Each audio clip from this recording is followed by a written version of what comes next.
So my question is, what is your relationship with IATEFL? IATEFL, well, I joined IATEFL in 2011, 2012. I went to it was around the time I was doing my Masters at the University of Warwick, and I went to Glasgow in 2012. That was my first conference. I think I might have joined in January or February. It was a time when we were talking about PLNs and personal learning networks and professional development.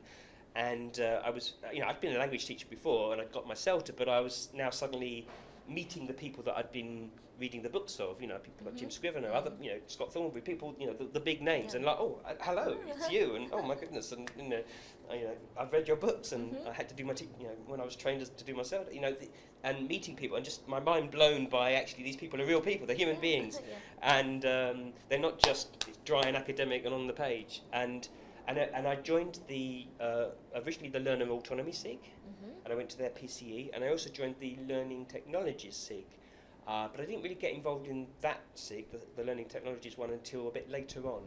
I went to their PCE in Liverpool, but then it wasn't until later on that I got more involved, and about 12 months ago I was kind of asked to be part of the subcommittee to source content.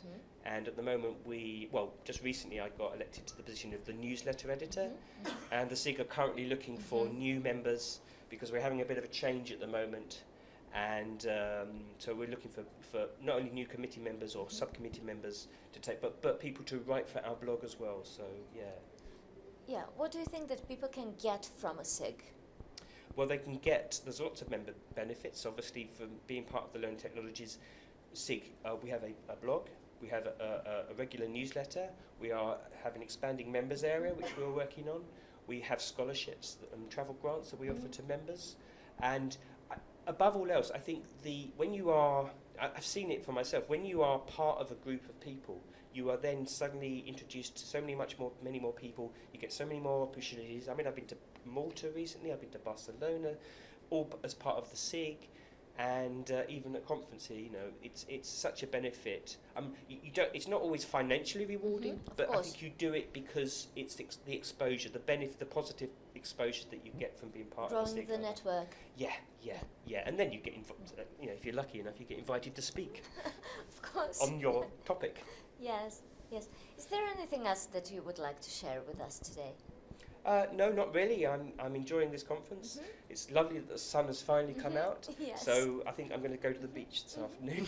And so all I'll say is the SIG is looking for more content, more guest bloggers for our website. People that are we're not supposed to be experts, and we're not beginners either. We're somewhere in the middle. We want people that have using technology or trying to use technology, or have done some action research and want to share their experiences with the rest of the IATEFL family. So do you have to be a member of a SIG to write for a blog? Not necessarily to write for the blog, no. If you're using learning technologies in any way, then you can contribute. Yeah, I mean, there are benefits for being a member as well. We've got about 400 at the moment. But we invite anyone to write for us. If you ever to get the scholarship, yes, you have to be a member, and that's one of the rules. It's understandable that we can only limit the number of people that can apply for a scholarship. Similarly, if you're going to stand for the committee, you'd have to be a member for at least a year.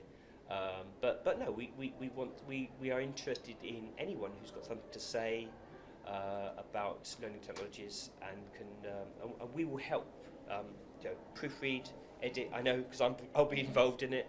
And publish it when the time is right, really. Yeah, so. That's great. Thanks for being with us today. Well, thank you, and thanks for coming to my talk yesterday and sharing. It was great, thanks. Yeah, okay. Yeah.